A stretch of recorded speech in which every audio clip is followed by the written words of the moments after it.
মধ্যে আল্লাহ রুকুর ব্যবস্থা কেন করলেন দেখেন। রব্বুল আলামিন বলে, ও বান্দা বান্দি, আমি আল্লাহ তোরে বানালাম, নামাজের মধ্যে কত হাকিকত, কত বেনিফিট আমি আল্লাহ দিয়ে দিয়েছি।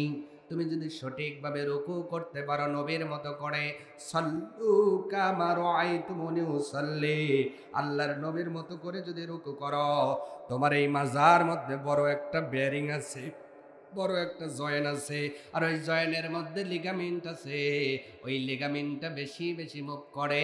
আমি আল্লাহ সহজে তোমার মাজার মধ্যে মাজার বেরাম দিব না। আজকে তারাই মাজার বেরামের জন্য ডাক্তার বাড়ি খোঁজে, নামাজ তো পড়েই না, নামাজ পড়লেও রুকু সঠিক হয় না। রুকু সঠিক হয় না মানে ওই দোকানে শাটার তুলছে, আটু ধরে আল্লাহ নবী কয় সমান্তরাল হওয়া লাগবে, এরা রয়েছে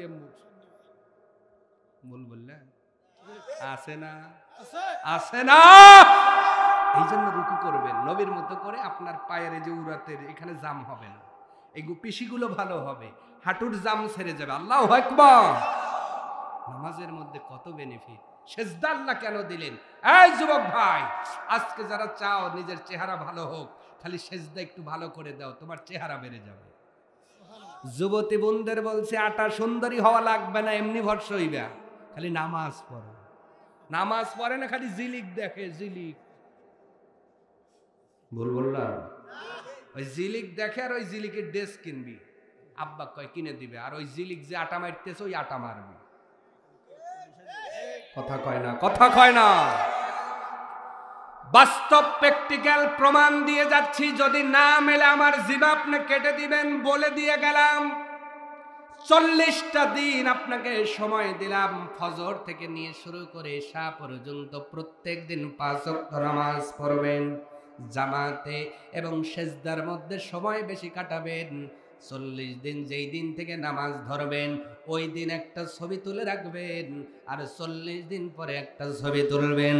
যদি নিজের ছবির মধ্যে পরিবর্তন না হয়, আপনি নিজে জিবা কেটে দিবেন, জীবনে ওয়াজ করব না। কথাল্লাযীনা আমানু ওয়া আমিলুস সালিহাতি লাহুম জান্নাতুন নাঈম।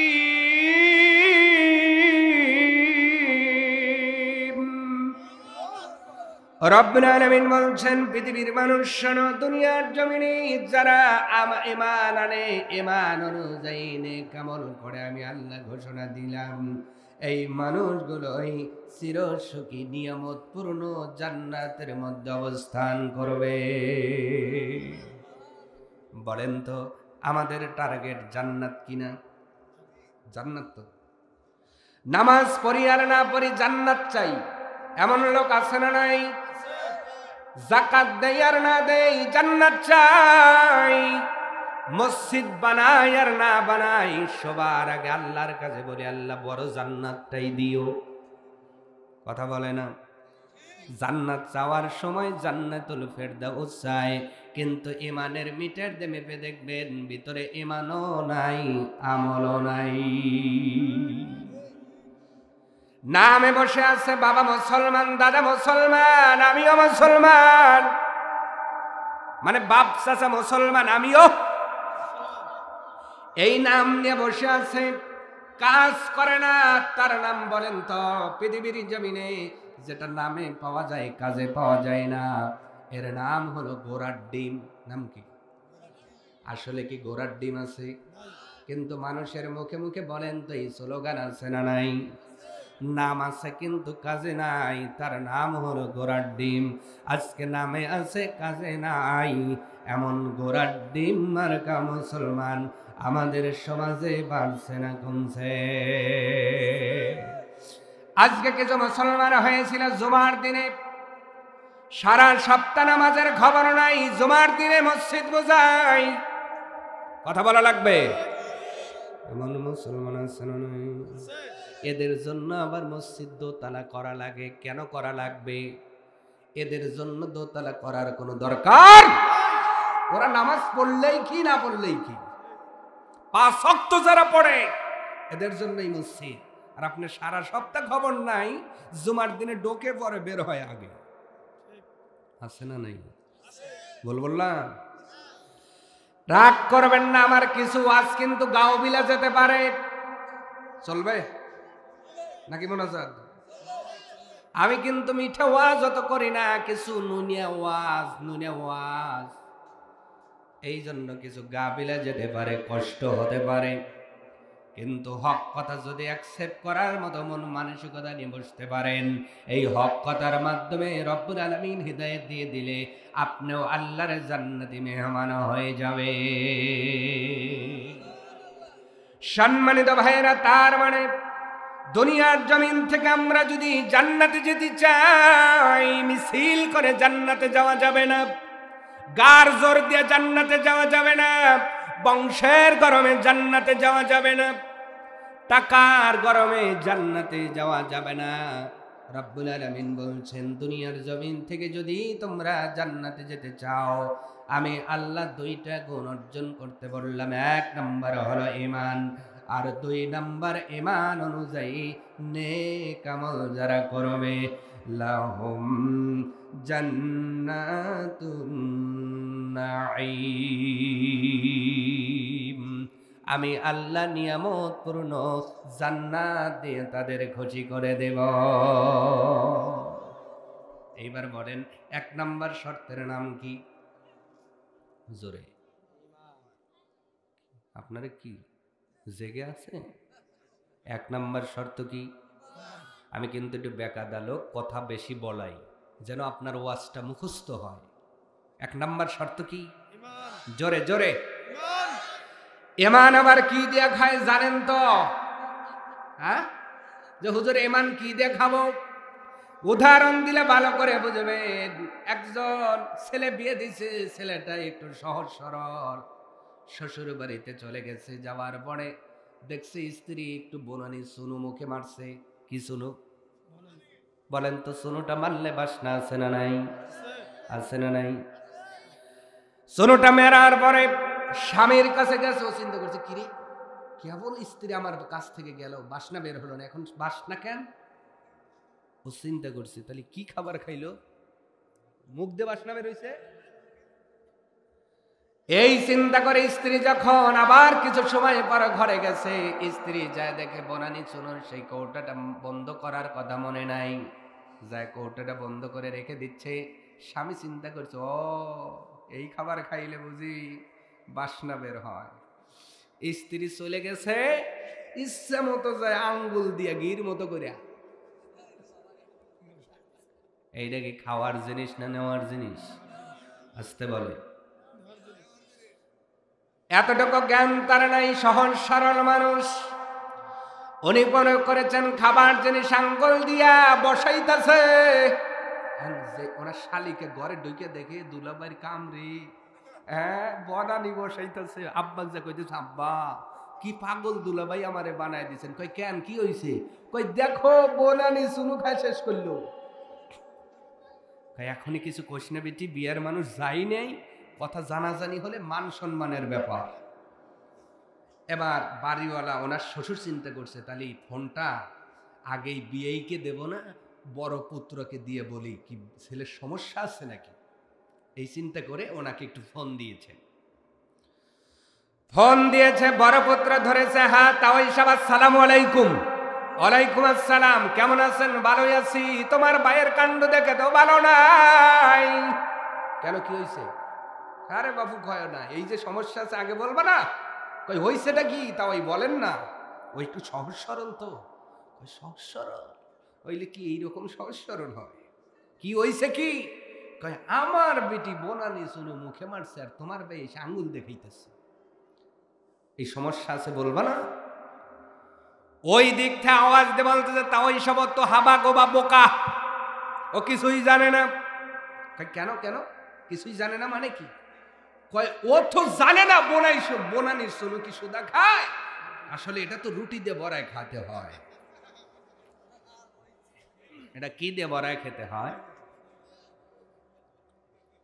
তাও এই মানে এই পাশ থেকে ওই পুত্রর তাও ফোন আর কাটতে পারতেছে না, হাতে শক্তি নাই। কয় কি তাহলে এইটা যদি আহাম্মক হয়, আহাম্মক এস কয়া কথা ক। কিছুক্ষণ বাবার পরে যায়, পুত্র মনকে ওই যেতেই সহজ সরল, তাহলে একটু বিয়েইকে ফোন দিই। বিয়েইরে ফোন দিছে, সালাম হয়েছে, কথা হচ্ছে। এক পর্যায়ে ডাইরেক্ট আর কথাটা বলা যায় না, প্লেস করে বলতেছে, তা বিয়েই সাহ, মেয়ে তো বিয়ে দিলাম, ছেলেকেও বিয়ে করালেন, তো ছেলের একটু সহজ সরলতা বেশি বা সমস্যা সেটা বলবেন না? কি হয়েছে ভাই? কয় আপনার ছোট ছেলে আমার বাড়িতে এসে বোনানি চুন হাত দিয়ে তুলে খায়, এই কথাটা বড় পুত্রকে বলে হে আবার বেলে রুটি দিয়ে খায়। আচ্ছা বলেন তো কেমনটা লাগে? তখন তা বিয়েই কইতেছে, ওরা গর্দব, গর্দবের ঘরে গর্দব, ওরা জানে এই বোনানি চুন হাত দিয়ে সুদা খাওয়া লাগে না, রুটি দিয়েও খাওয়া যায় না, এটা গরম ভাত দিয়ে খেতে হয়। কি ভাত দিয়ে খেতে হয়? তাহলে ওই লোক কি দুনিয়ায় আছে? কথা কয় না, আকাশ উঠে যাওয়ার ভাব। তো একজন খায় হাত দিয়া, আর একজন খায় রুটি দিয়া, আর একজন খায়, আসলে কি ওইটা খাবার জিনিস না নেবার জিনিস? ইমানদারে আপনারা আবার অনেকে আবার হাত দিয়ে খান না তো, না রুটি দিয়ে খান? ইমান বোঝেন? কথা বলে না, বোঝেন ইমান? না বুঝলেও বলতে হবে, আমি বলার জন্যই এসেছি, বুঝলেও বলতে হবে, একটু কথা বলতে হবে ভাই, বোঝেন তো? 7টা বিষয় মেনে নেওয়ার নাম ইমান। আওয়াজ দিয়ে বলবেন কয়টা বিষয়? 7টা বিষয় যারা মেনে নিবে তারা ইমানদার। যারা জানেন আমার সঙ্গে পড়বেন, একটু জবান ছেড়ে দিয়ে পড়বেন, গলার মাধুর্যতা, কণ্ঠের মাধুর্যতা বেড়ে যাবে। একটু পড়েন, আমানতু বিল্লাহি ওয়া মালাইকাতিহি ওয়া কুতুবিহি ওয়া রাসূলিহি ওয়াল ইয়াউমিল আখির ওয়াল কদরি খায়রিহি ওয়া শাররিহি মিনাল্লাহি তাআলা ওয়াল বা'সি বা'দাল মাউত। এই 7টা বিষয় যারা মনে প্রাণে মেনে নিবে, অ্যাকসেপ্ট করবে, গ্রহণ করবে, শুধু মেনে নিবে না, মানা অনুযায়ী নিজের আমল দিয়ে যারা আপনার এটা প্রমাণ করবে, দুনিয়ার জমিনে এরা হবে ইমানদার। আজকে আমাদের মধ্যে ইমানদার আছে, চোরও আছে। কথা কয় না, আছে না? চোর আছে না? এই চোর আছে না? পিয়ারা গাছ আছে, পিয়ারা নাই, বলবো না? ডাব গাছ আছে, ডাব নাই। পুকুর আছে, এগুলো কি ফেরেশতা নিয়ে গেছে? হ্যাঁ, ফেরেশতা নিছে? নেই কারা? এই যে মানুষ, এরাও আবার মুসলমান দাবি করে, কথা বলে না। এমানও আছে, চোরেও আছে, এমানও আছে, বাটপারি আছে, এমানও আছে, আলঠেলা আছে, এমানও আছে, চগলখড়ি আছে, এমানও আছে, খাদ্যে ভেজাল আছে, এমানও আছে, শ্বাসটলের টিভিও আছে। কথা না বললে মোনাজাত দেব? আছে না নাই? আছে না নাই? এই যে তুমি ইমানদার বলে নিজেকে দাবি করলা, এই যে তুই ইমানদার, ওই রুটি দিয়ে বড়ায়া খাওয়ার মতো, আঙ্গুল দেখাওয়ার মতো, তার মানে তুমি ইমানটারে মানতে পারো নাই, ইমাম গিলে খাইছাও তুমি। ইমান কারে বলে ভালো করে বোঝো ও কলকাতার মানুষ। ইমান মানে বিশ্বাস, ইমান মানে বিশ্বাস। আপনার ভিতরে যদি আমার আল্লাহর বিশ্বাস থাকে, ওই মানুষটা রাত্রি দিনে 24 ঘন্টার ভিতরে কোনো অপরাধমূলক কাজ করতে পারবে না। যদিও করে সঙ্গে সঙ্গে তওবা করবে, অথবা নামাজ পড়ে 5 ওয়াক্ত, আইল বাঁধতে গেলে আধা ঠেলিয়ে সরায়। এই যে ইরির আইল আসতেছে না, ঠেলা ঠেলির বাহার ছুটে যাবে, কথা কয় না? এ দিবে এই দিক, ও দিবে ওই দিক, আইল এবার বাংলাদেশের মেয়া পড়বে, কথা কয় না? মানে যার যত গোষ্ঠীর যত পাওয়ার, তার আইল তত বেকা। ভুল বললাম?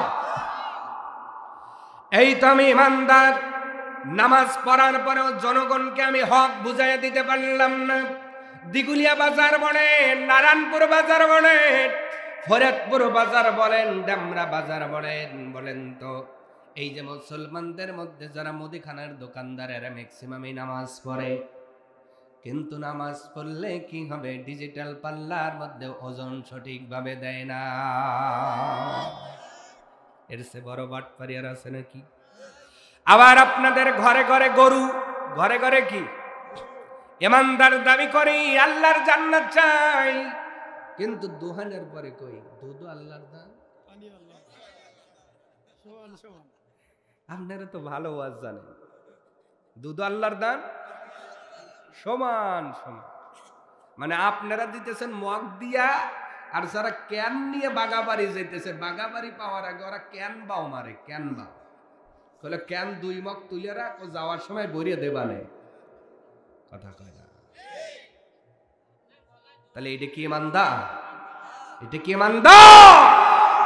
এটা আল্লাহর সাথে মশকরা করা ছাড়া কিছুই না। এই জন্য রব্বুল আলামিন ডাক দিলেন, ইমানদার হও। কেমন ইমানদার হবা? আবু বকরের মতো হও, ওমর, ওসমান, হযরত আলী রাদিয়াল্লাহু তাআলা আনহুমদের মতো ইমানদার হও, যারা ঈমান আনার পরে জনগণের এক বিন্দু হক নষ্ট করে নাই। হযরত ওমর ফারুক তখন খলিফা, উনি বাতি লাগায় কি যেন লিখতেছিলেন। একজন সাহাবী উনি হযরত ওমরের কাছে দেখা করার জন্য আসলেন, কথা বলার জন্য আসলেন। উনি বাতিটার সঙ্গে সঙ্গে নিভাইয়া দিয়া অন্য একটা বাতি জ্বালায়া দিলেন। সাহাবীটা ডাক দিয়ে বললেন, আমিরাল মুমিনিন, আমি আসলাম আর আপনি ওই বাতি বন্ধ করে এই বাতিটা জ্বালালেন কেন? হযরত ওমর ফারুক ডাক দিয়ে বললেন, এ আমার ভাই, তুমি শোনো, এই যে বাতি দেখো, এই বাতি হলো সরকারি রাজকোষ থেকে টাকা নিয়ে কেনা। এই বাতি জ্বালায় আমি সরকারি কাজ করতেছিলাম। এখন তো তুমি আমার সাথে কথা বলবা, এই কথা বলাটা সরকারি কাজ হবে না, আমার ব্যক্তিগত কাজ হবে। এই জন্য সরকারি টাকার বাতি বন্ধ করে আমার নিজের টাকার কেনার বাতি জ্বালায়া দিয়েছি। না হলে কিয়ামতের দিন রব্বুল আলামিন বলবে, ওমর রে, তুমি ব্যক্তিগত কাজ করতে গিয়েছো, কিন্তু সরকারি মাল তুমি ব্যবহার করেছো, হিসাব দাও। আমি ওমর দিতে পারবো না। অথচ আজকে আমাদের দেশে নেতা হলে একজন নেতা হয়, নেতার বউ সরকারি গাড়ি হয়। কথা না কইলে মোনাজাত দেব। আছে না নাই? আছে না নাই? নেতার ছেলেও কটার পায়, আছে না নাই? কোন কেমনে হিসাব দিবে ভালো করে বুঝো। আর একটা কথা মনে পড়ে গেল, একজন রাজা বলছে আমার কাছে, যদি কেউ অপরিচিত জিনিস আনো আমি উপহার দেব, আর যদি সেইটা আমি দেখি তার এই পিছন দিক দিয়ে দেব। কথা বুঝছেন? এই কথা বলছে। একজন নিয়ে গেছে লিচু, একজন নিয়ে গেছে ডাব, আর একজন নিয়ে গেছে কাঁঠাল। রাজা কয় আমি 3টাই দেখছি। তাহলে দেখার পরে নিয়ম অনুযায়ী কি অবস্থা? আর নিচুওয়ালার সমস্যা বেশি হয় নাই, এখন ওই নারকেল আলার সমস্যা হইতেছে, কষ্ট হইতেছে, কিন্তু আসে। রাজা গেছে খেইফে, কে রে তোর এই কষ্ট হয়, তুই আসিস কেন? কয় আমারটা তো ছোট আছে, পেলেন আছে, কাঁটা আলা বুঝু। কি আলা বুঝু? তে আজকে যারা সরকারি মাল দরিয়ামে ঢাল, কিয়ামতের দিন ওই কাঁঠাল আলার মতো আল্লাহ করে ছাড়বে। কথা বলেন না কেন? সরকারি মাল নিজের মনে করে খাচ্ছ, আল্লাহ পেটে পাড়া দিয়ে বের করবে ওই দিন, ঠিক কিনা? সম্মানিত ভাইয়েরা, ঈমান লাগবে, ঈমান লাগবে। ঈমানের কারণে সাহাবা আজমাইন কোন মানুষের হক নষ্ট করলেন না। আল্লাহর ভয়ের কারণে তারা কতটা ভয় পেয়েছেন। আবু বকরের জীবন থেকে একটা কথা শুনলে ভালো বুঝবেন আমার ভাইয়েরা। হযরত আবু বকর যখন নেতা হয়ে গেলেন, ওনার কাছে উনি আল্লাহকে কতটা ভয় করেছেন, যে ভয়ের কারণে সদা সর্বদা রব্বুল আলামিনের জন্যই কেঁদেছে। সাহাবীগুলো বলতেন, আমিরুল মুমিনিন আপনি কেন কান্দেন? রব্বুল আলামিন দুনিয়ার জমিনে নবীর মাধ্যম দিয়া যতগুলো সাহাবীকে জান্নাতের সার্টিফিকেট দিয়েছেন, আপনি তার মধ্যে একরোলা মানুষ। শুধু তাই নয়, আপনি এখন বর্তমানে হলো আমিরুল মুমিনিন, আপনি কেন কান্না করেন? হযরত আবু বকর ডাক দিয়ে বলতেন, আমার ভাইরা শোনো, যেই আল্লাহ অর্ডার দিতে পারে ওই আল্লাহ অর্ডার ক্যান্সেল করতে। আল্লাহ আমার জান্নাতি বলেছেন, এই জন্য হাসি রহস্যের সময় নাই। ও কলকাতার মানুষ, জান্নাতের অর্ডার পাইয়া, জান্নাতের সুসংবাদ পাইয়াও তারা আল্লাহকে ভয় করে দুনিয়ার জমিনে রাত্রে বেলায় কান্না করতেন, আল্লাহর ভয়ে রাত্রে জাগরণ করে নামাজ আদায় করতেন। আজ আমরা আমাদের জীবনটা গুনাহ দ্বারা পরিবর্তন হয়ে গেল, শুধু গুনাহ আর গুনাহ, এরপরেও আমরা মালিকের ভয়ে কান্না করতে পারি না। ইমানটা পর্যন্ত আমরা পোক্ত শক্ত বানাতে পারলাম না, ঠিক কি না? তাহলে এক নাম্বার লাগবে কি? ইমান। এক নাম্বার কি? ইমান লাগবে কার প্রতি? এক নাম্বার আল্লাহর প্রতি ইমান আনবেন। আল্লাযীনা ইউমিনুনা বিল গায়ব, পৃথিবীর জমিনে অদৃশ্যের প্রতি যারা ইমান আনয়ন করে, এক নাম্বার শর্তে তারা হলো ইমানদার মুমিন, বিশ্বাসী। এবার আল্লাহকে দেখা যায় না, ওই আল্লাহকে বিশ্বাস করার পরে দুনিয়ার জমিনে আল্লাহর সব হুকুম আহকামগুলো যারা মেনে নেবেন, কিয়ামতের ময়দানে রব্বুল আলামিন শুধু জান্নাত দিবেন না, জান্নাত দেওয়ার পরে জান্নাতি মানুষদেরকে ডাক দিয়ে বলবেন, ও জান্নাতি বান্দা বান্দিরা, দুনিয়ার জমিনে আমারে দেখো নাই, না দেখেই নামাজ পড়েছ, না দেখেই যাকাত দিয়েছ, না দেখেই হজ করেছ, না দেখেই যাকাত দিয়েছ, না দেখেই দান করেছ, মসজিদ বানিয়েছ, না দেখেই তুমি আমার কোরআনের হুকুমগুলো মেনে নিয়েছ। ও বান্দা, আজকে জান্নাত দিয়ে দিলাম, জান্নাতের মধ্যে তুমি কি চাও বলো? ওই দিন মানুষগুলো ডাক দিয়ে বলবে, রব্বুল আলামিন, পৃথিবীর জমিনে আপনার না দেখে আপনার হুকুম আহকামগুলো মেনেছিলাম ইমানের কারণে, বিশ্বাসের কারণে, ইমানের কারণে। যেহেতু আপনি আমাদের জান্নাত দিয়েছেন, ওগো দয়াময় রব, যেই আল্লাহকে দেখলাম না, যেই রবকে দেখলাম না, জান্নাতের মধ্যে সব কিছু পাইলাম, শুধু আপনাকেই দেখতে পাইলাম না। সুবহানাল্লাহ। এটা আবদার করবে জান্নাতীরা, আল্লাহ সব পাইলাম। আল্লাহ আবার জিজ্ঞাসা করবে, আমি যা ওয়াদা করেছিলাম তা কি পেয়েছো? জান্নাতীরা বলবে, তার চেয়ে বেশি পেয়েছি, কিন্তু একটা মনের আশা কি, আল্লাহ তোমারে দেখতে পাই না। সুবহান। মুফাসসির কারামগণ বলবেন, ভালো করে বোঝেন, যারা ঈমান এনেছেন কত বড় খুশির দিন আসবে ওই দিন। ওই দিন রব্বুল আলামিন বলবে, ও জান্নাতি বান্দা বান্দিরা, উনজুর ইলাইয়া, আমার দিকে তাকাও। রব্বুল আলামিন সেই দিন রহমতের পর্দাগুলো তুলে বান্দাকে বলবে, বান্দা বান্দি তাকাও। জান্নাতরা ওই দিন ডাইরেক্ট খালি চোখে আমার মালিককে দেখতে পাবে, এক নজরে। 70 থেকে 70,000 বছর পার হয়ে যাবে, মানুষগুলো মটকি ফেলবে না। আল্লাহ পাক বলবেন, হয় নাই? আল্লাহ হয় নাই, আরো দেখবে। সুবহানাল্লাহ। তাহলে সেই আল্লাহর উপর ঈমান আনার দরকার আছে না নাই? আছে না নাই? তাহলে আজ থেকে আমরা সুদ ছেড়ে দিব, ইনশাআল্লাহ, ঘুষ ছেড়ে দিব, ইনশাআল্লাহ। আসতে হইতেছে জোরে জোরে, আজ থেকে আইল ঠেলা বন্ধ করব, আজ থেকে অন্যের পুকুরে মাছ মারা বন্ধ করে দিব, পিয়ারা ছুরি ডাব ছুরি সব বন্ধ করে দিব। মহিলাদের বলছি যারা এসেছেন, আজ থেকে বেপর্দা ছেড়ে পর্দায় থাকতে হবে, কথা বলে না। আবার আমার প্রিয় ভাইয়েরা, যুবক ভাইয়েরা, আজ থেকে পাবজি ফ্রি ফায়ার ছাড়া লাগবে। এইবার কথা কয় না যুবকেরা, বলেন বলেন, ছাড়বেন? ওই যে মরে মরে কোপাইতেছে, দর দর মার মার, টিট টিট টিট টিট টিট। আবার এখন শুনতেছি ওই গেম কেন্দ্রিক এখন জুয়াও চলে। চলে আসতে কনকা চলেনি চলে খুব চলে হাজার হাজার টাকা ফোনের মধ্যে ভরে নিয়ে ল্যাপের নিচে শীতের দিনে গেম খেলো গেম তো খেলোই তার উপরে জুয়া খেলো রব্বুল আলামিন জানাই দিলেন বান্দারে ইয়া আইয়ুহাল্লাযীনা আমানু ইন্নামাল খামরু ওয়াল মাইসিরু ওয়াল আনসাবু ওয়াল আজলামু রিসসুম মিন আমালিশ শাইতান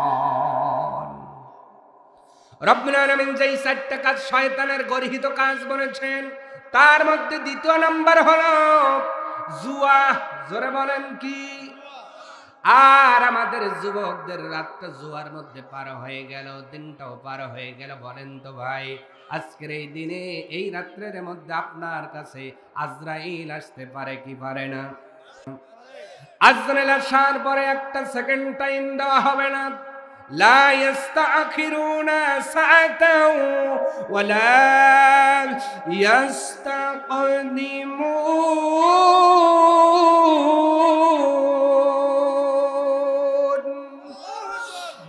এক সেকেন্ড আগেও নয় পরেও নয়, তোমার রূহটা কবজ করে নিয়ে যাবে আজরাইল। তোমার হাতে ফোন আছে, তুমি পাবজি খেলো, ফ্রি ফায়ার খেলো। আমার যুবক ভাই, এই মুহূর্তে জুয়া খেলতে খেলতে তোমার রূহটা কবজ হয়ে গেল। বলো তো ওই কবরে যাইয়া কি নাজাত পাওয়া যাবে নাকি? জোরে বলেন, কিয়ামতে নাজাত পাওয়া যাবে, জান্নাত পাওয়া যাবে? না না না। আজকে অনেক যুবক বলে হুজুর বুঝে সময় আছে, দাদা আছে, বাবা আছে, তারা যাবে তারপরে আমি যাব। এই চিন্তা করে আত্মবিশ্বাস নিয়ে তারা ফ্রি ফায়ারের মধ্যে ডুবে গেল। গল কাটার যুবক ভাইয়েরা, তোমরা যারা এই নিঃশ্বাসের মধ্যে আছো, আজকে কি তোমরা পেপার খোলো নাই? টেলিভিশনের মধ্যে কি শিরোনামগুলো দেখো নাই? বারে বারে ভেসে উঠতেছে। আজও বাংলাদেশে অনেক জায়গায় অ্যাক্সিডেন্ট করে অনেক যুবক বাংলাদেশের এই জমিন থেকে বিদায় হয়ে গেছে। কথা বলে না? কোন যুবক হয়তো কারেন্টে ধরে চলে গিয়েছে, কোন যুবক পানিতে পড়ে চলে গেল, কোন সন্তান মায়ের গর্ভের ভিতরে বিদায় হয়ে গেল। 5 বছরের অনেক সন্তান বিদায় হয়।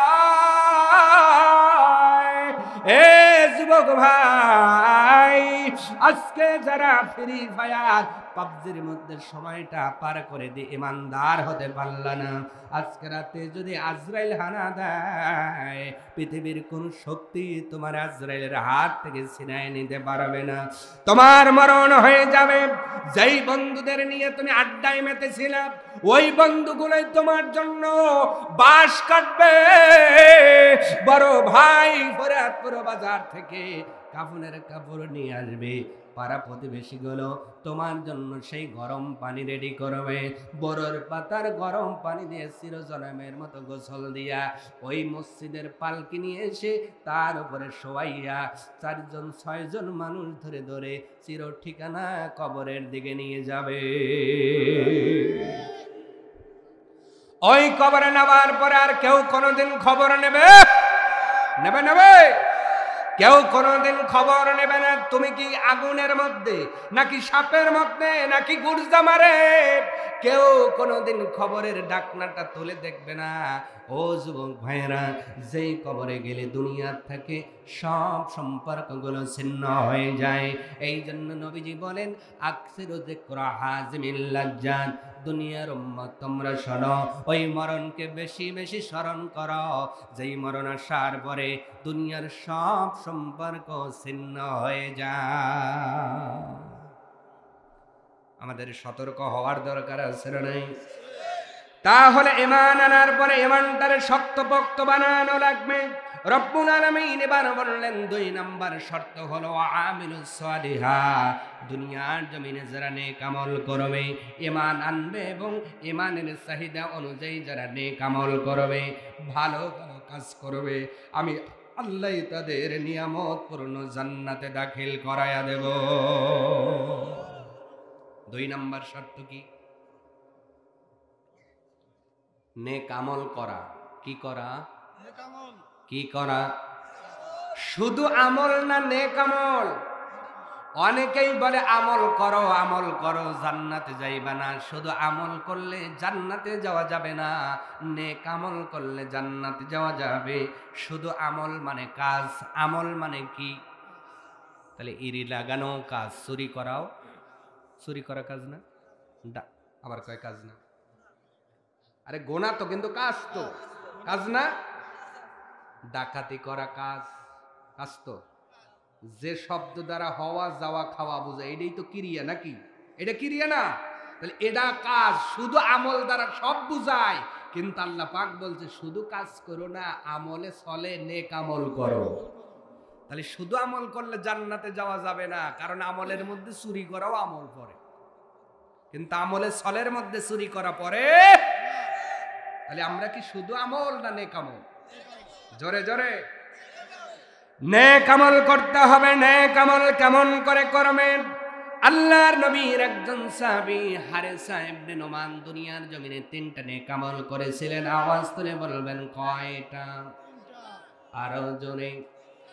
আল্লাহর নবী আখিরি জামানার পয়গম্বর রাসূল আরবী সাল্লাল্লাহু আলাইহি ওয়াসাল্লাম বলেন, আমি এক রাত্রের মধ্যে ঘুমাইছিলাম, 2 জন ফেরেশতা আমাকে নিয়ে রওনা করলেন।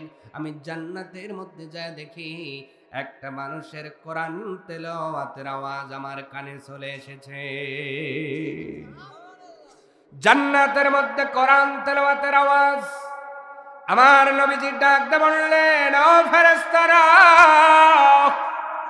এই জান্নাতের মধ্যে আল্লাহর কোরআন তেলাওয়াতের আওয়াজ শুনতে পাই, কে কোরআন তেলাওয়াত করে? ফেরেশতারা জানাইলেন, নবীজি, দুনিয়ার ময়দানে আপনার সাহাবী হারেসা ইবনে নোমানের কণ্ঠের আওয়াজ। হারেসা ইবনে নোমানের কণ্ঠের আওয়াজ। নবীজি বিস্মিত হয়ে জিজ্ঞাসা করলেন, ও ফেরেশতারা বলো, আমার হারেসা ইবনে নোমান এমন কি আমল করেছে যে আমলের কারণে রব্বুল আলামিন এত খুশি হয়ে গিয়েছেন যে যার কণ্ঠটা জান্নাতের মধ্যে শোনা যায়? ফেরেশতারা ডাক দিয়ে বললেন, নবীজি, হারেসা ইবনে নোমান দুনিয়ার জমিনে 3 ধরনের নেক আমল করে। আওয়াজ তুলে বলুন সুবহানাল্লাহ। কয় ধরনের? আরো জোরে বলবো। হারেসা ইবনে নোমান 3 ধরনের নেক আমল করে। এই জন্য তার কণ্ঠ জান্নাতের ভিতরে। আল্লাহ নবী শ্রবণ করলেন। ও কলকাতার মানুষ বলেন তো, এবার নানার পরে হারেসা ইবনে নোমানের মতো করে নেক আমল করবার দরকার আছে না নাই? এই জন্যই তো নামাজের মধ্যে আল্লাহর কাছে প্রত্যেকটা রাকাতে বলি, সিরাতাল্লাযীনা আনআমতা আলাইহিম, আল্লাহ তাদের পথে চালান যারা হলো আপনার প্রিয় ভাজন, যারা হলো আপনার প্রিয় বান্দা, যারা করে আপনার প্রেমের ধান্দা, এরাই হলো আমার নবীর সাহাবী। আওয়াজ তুলে বলুন সুবহানাল্লাহ। গোলকাটার মুসলমানেরা, নামাজের মধ্যে আমরা যেই মানুষগুলোর পথে হাঁটতে চাই, চলতে চাই, সেই মানুষরা হলো সাহাবা আজমাইন। আর এই সাহাবীদের মধ্যে একজন সাহাবীর কণ্ঠের আওয়াজ নবীজি জান্নাতের মধ্যে শ্রবণ করলেন 3 ধরনের আমলের জন্য। নবীজি জিজ্ঞাসা করার পর ফেরেশতারা বললেন, নবীজি, হারেসা ইবনে নোমানের 1 নাম্বার আমল হলো সে নিজের মায়ের বড় সেবা করে। আওয়াজ তুলে বলা যাবে না? 3 জন ওয়াজ বুঝতেছে আর সবাই চুপ করে রয়েছে। একটু জোরে বলে এখনো কেউ বলতে পারে নাই সুবহানাল্লাহ। বললে লাভ কি? লাভটা আগে বলি, কারণ লাভে বাঙালি লাভ হয়, বিনা লাভে তুলাও বয় না। লাভটা বলবো। একদল মুফাসসির বলেছেন, কেউ যদি সুবহানাল্লাহ বলার জন্য 2টা ঠোঁট একত্রিত করে দেয়, রব্বুল আলামিন জান্নাতের মধ্যে তার জন্য বালাখানা বানানোর জন্য একটা সোনার ইট আর একটা রূপার ইট বাজেট করে দেয়। আর একদল মুফাসসির বলেছেন, দুনিয়ার জমিনে কেউ যদি সুবহানাল্লাহ বলে দেয়, আল্লাহকে খুশি করার জন্য আসমান আর জমিনের মধ্যে যতগুলো ফাঁকা জায়গা আছে রব্বুল আলামিন সওয়াব দ্বারা পরিপূর্ণ করে দেয়। এইবার সুবহানাল্লাহ আসতে না জোরে। যদি কেউ না বলে মনে করবেন তারা আমলের জুরি ভরিয়ে গেছে, সওয়াবের দরকার নাই। যার সওয়াবের দরকার আছে তারা একটু বলেন তো সুবহানাল্লাহ, সুবহানাল্লাহ ওয়ালহামদুলিল্লাহ লা ইলাহা ইল্লাল্লাহ, সুবহানাল্লাহ ওয়ালহামদুলিল্লাহ লা ইলাহা লা ইলাহা ইল্লাল্লাহ। তুমি বাঁচাও তুমি মারো অবিরত ক্ষমা করো তুমি বাঁচাও অবিরত ক্ষমা কর। ধরার যে জন তাকে ধর, ধরার যে জন তাকে ধর, তোমার মুঠোয় সবই আল্লাহ, সুবহানাল্লাহ ওয়ালহামদুলিল্লাহ লা ইলাহা ইল্লাল্লাহ। আল্লাহু আকবার।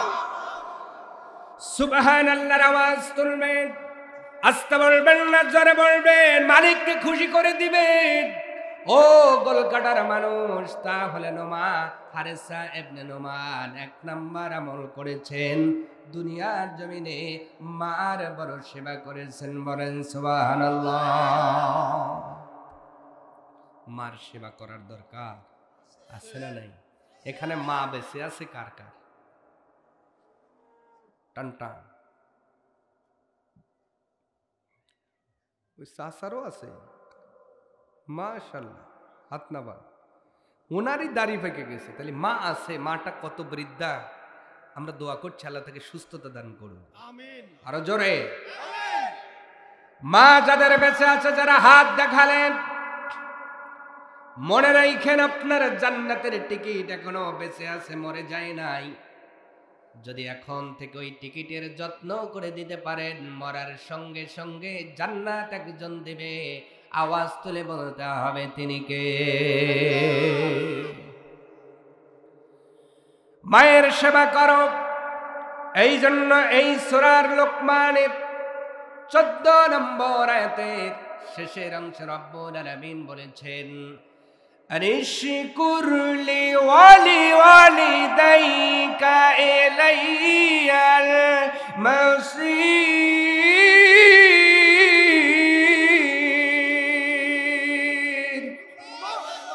রব্বুল আলামিন বলেন, ও বান্দা বান্দি, সর্বপ্রথম তোমরা আমার শুকরিয়া আদায় করো, কৃতজ্ঞ হও, আমার ইবাদত করো, আমার গোলামি করো, দাসত্ব করো। আমার গোলামি শেষ হয়ে যাওয়ার পরে তোমরা দুনিয়ার জমিনে তোমার মা বাবার হক আদায় করো। আওয়াজ তুলে বলা যাবে না সুবহানাল্লাহ? যারা হাজ্জুল মিনার রাহমা, মা বাবার সামনে নম্রতার ডানা বিছাও। এ যুবক ভাই, আজকে অনেক যুবক সামান্য ফোনে টাকা তোলার কারণে, টাকা নেওয়ার কারণে মার সাথে চোখ রাঙায় আছে না নাই? টাকা দিলে দিবা, না হইলে কিন্তু যাতা হয়ে যাবে। আপনার দেখেন বাড়ির মধ্যে আপনার গ্লাস ভাঙে, প্লেট ভাঙে, বাটি ভাঙে, মা কথা বললে মানতে চায় না। তুমি মনে রেখে দিও যুবক, কোথায় যাবা জানি না, তবে জীবনটি নিজের পায়ে নিজেই কোরাল মেরেছ, এই জীবনে সফল হওয়া সম্ভব হবে না। সফল যদি হতে চান মায়ের দোয়া নিতে হবে ইনশাআল্লাহ। মায়ের দোয়া ছাড়া কেউ সফল হতে পারেন নাই। যারাই সফল হয়েছেন তারা সফলতা টেকসই হয় নাই। দেখবেন আচমকা দুর্ঘটনায় জীবন চলে গিয়েছে, অথবা সুখ আছে শান্তি নাই, বিল্ডিং আছে কিন্তু ঘুম নাই। কথা কয় না, আছে না এমন?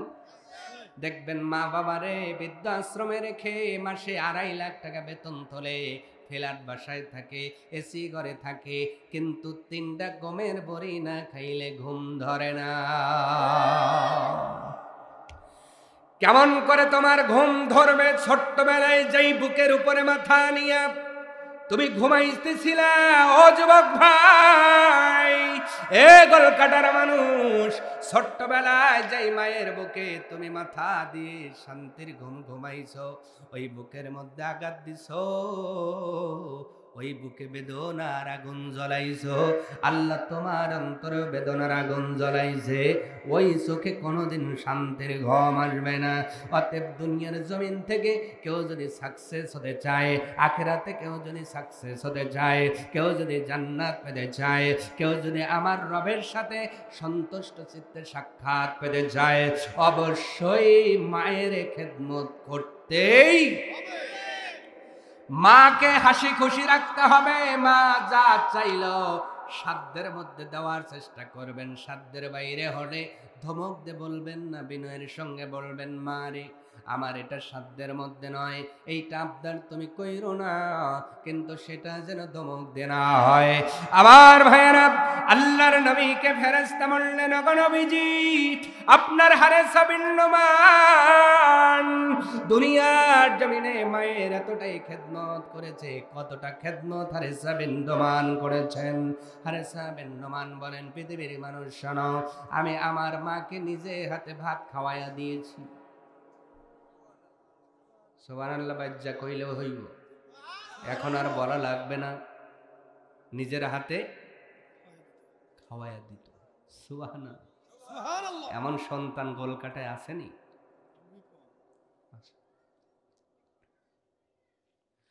হারেসা বিন নুমানকে ওর মা জিজ্ঞাসা করল, বাবা রে, আমি তো নিজেই হাত দিয়ে খেতে পারি, আমাকে কেন তুমি তুলে তুলে খাওয়াইয়া দাও? হারেসা বিন নুমান ডাক দিয়ে বলেছিল, মা, আমি একদিন রাস্তা দিয়ে আসতে দেখেছি তার মা তার ছোট্ট সন্তানদের কত আদর করে খাওয়াইয়া দিচ্ছে। সন্তানটা খেতে চায় না, এরপরেও মা জননী ছাড়ে না, না খাইলে সন্তান তো বড় অসুস্থ হয়ে যাবে, সন্তান বড় দুর্বল হয়ে যাবে। এই জন্য আমি দেখেছি ওই মা বড় জোর করে সন্তানের মুখে খাবার দিয়ে দেয়। আমার ওই দিন মনে হয়েছে, আরে আমি হারেসা বিন নুমান ছোট্টবেলায় তো এমনই ছিলাম, আমার মা বুঝি এমন করে খাওয়াইয়া দিয়েছে, মা আমি আজ থেকে মরণ পর্যন্ত তোমারে খাওয়াইয়া দিব। হারেসা বিন নুমান শুধু মায়ের খাওয়াইয়া দেন নাই, মায়ের গোসলের পানিটাও তুলে দিয়েছেন। আল্লাহু আকবার। শুধু গোসলের পানি মার তুলে দেন নাই, হারেসা বিন নুমান নিজের মায়ের পায়ের নখগুলো বড় যত্ন করে কেটে দিয়েছেন। এই জন্য নবী বলেন, ও আমার উম্মত শোনো, আমার আল্লাহ এতই খুশি হয়ে গেছেন, দুনিয়া থেকে তার কণ্ঠস্বরটা আল্লাহ জান্নাতে পৌঁছায়া দিয়েছে। আজ নিজেদের কণ্ঠ যারা জান্নাতে বাজাতে চাও, এ যুবক ভাইরা, যুবতী বোনেরা, গান গাইলে তোমাদের কণ্ঠগুলো জান্নাতে বাজবে না। দুনিয়ার ময়দানে যেই সন্তানগুলো নিজের মায়ের বাবার খেদমত করে তাদের মুখে হাসি ফোটাতে পারবে, দুনিয়ার জমিন থেকে তাদের কণ্ঠগুলো আল্লাহ জান্নাতে প্রতিধ্বনি করে দেবে। মায়ের খেদমত করার দরকার আছে না নাই? মায়ের দোয়া নেওয়ার দরকার আছে না নাই? এই যে মসজিদ বানালেন, মসজিদে আমল করবেন, মসজিদে যাওয়ার পূর্বে 6টা ডিউটি আল্লাহ কোরআনে দিয়েছেন। সূরা বাকারার 83 নম্বর আয়াতের মধ্যে, তার মধ্যে 2 নম্বর ডিউটি হলো ওয়াবিল ওয়ালিদাইনি ইহসানা, পিতামাতার সাথে ভালো ব্যবহার করো। সুবহানাল্লাহ। নামাজে যাওয়ার পূর্বে মা বাবার সন্তুষ্টি অর্জন করো। কার কথা? তার মানে নামাজে যাওয়ার পরে যদি তুমি বোঝো তোমার উপরে মা বাবা খুশি নাই, হজ করলেও কবুল হবে না, নামাজ পড়লেও কবুল হবে না। তুমি যদি আল্লাহর ঘর খানায় কাবার মধ্যে নামাজ পড়ো, এরপরেও মা বাবা খুশি না হলে নামাজ কবুল হওয়ার কোনো গ্যারান্টি নাই। এইবার বলো তো, মা বাবার খুশি আগে না নামাজ আগে? জোরে জোরে। যারা বলেন নাই মনে হয় মা বাবা খুশি নাই, কোনটা আগে? আমি বলি নাই, সূরাতুল বাকারায় আল্লাহ নিজে দলিল দিয়েছেন, আল্লাহু আকবার। এবার যারা নামাজ পড়েন ভালো করে বুঝি, মা বাবা খুশি আছে কিনা আমি জানি না আমার ভাইয়েরা। তাহলে মা বাবার আমল করার কারণে, মা বাবার খেদমত করার কারণে হারেস বিন নুমানের কণ্ঠের আওয়াজটা জান্নাতের মধ্যে পাওয়া গেল।